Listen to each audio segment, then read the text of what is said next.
If you're not in building safety anchors, you probably have no idea what she's talking about. So let's kind of talk about what is this person talking about. So safety is not just the literal environment, like the place that you're actually in. It's not just the people around you.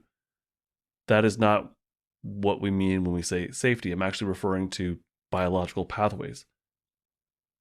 When we say safety through the lens of the polyvagal theory, that's really what we're talking about is biological path. We're talking about biology.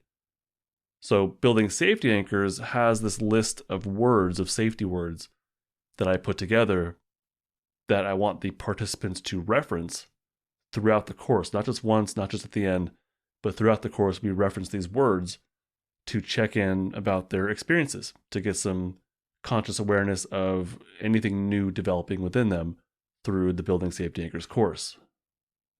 Biology has, and it's really easy to miss it, but there is this felt sense. There's this present moment experience that we have with our biology. It's super easy to miss.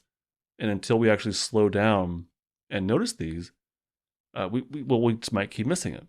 It helps then to consciously slow down and look at this list of words and say, have I felt this recently or this week or whatever it is, whatever the pace is that you're on. So for example, the words that they use were loved, compassion, validated, understood, empathy, and affection. That's just a small sampling of the words that I put together in this list.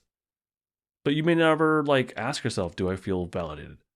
Do I feel compassion or empathy? Do I feel affection? How often do you ask yourself that? So when you're prompted to ask yourself that, it gives you a moment to look and say, hey, well, have I actually felt validated today or this week? What led me to those feelings and how can I reproduce that? That is a prompt to build on it, to build feelings of safety or to build safety anchors that lead to feelings of safety.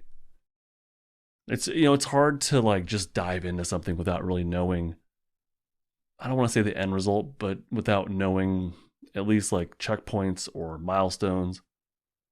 If you don't know what safety is, and taking a course like this is ideal in a sense because it teaches you what it is and how to look out for it.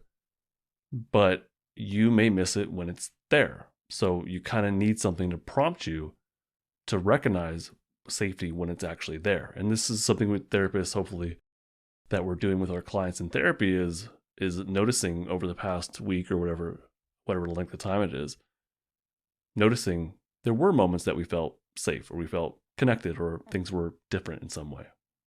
But you kind of have to be prompted to look at that. So it's not an endpoint because the work I don't think is ever done. We're always hopefully changing and growing and challenging ourselves. So it's not an endpoint, but it's more maybe a checkpoint. Just checking in with yourself. Did I feel these things or no? Which of these words from the safety list did I feel? And how is that different than maybe from the past? And everybody's checkpoints are different. So it's not, even checkpoint is not a great word because everybody's experience of building up or getting unstuck is different than the next person's. So it's not exactly a checkpoint either. I just don't have a better word for it. And that's why I made building safety anchors so open-ended, because there really isn't one path that works for everybody. So maybe the safety words are more like a marker, or at least maybe an illustration of safety developing. You get the idea.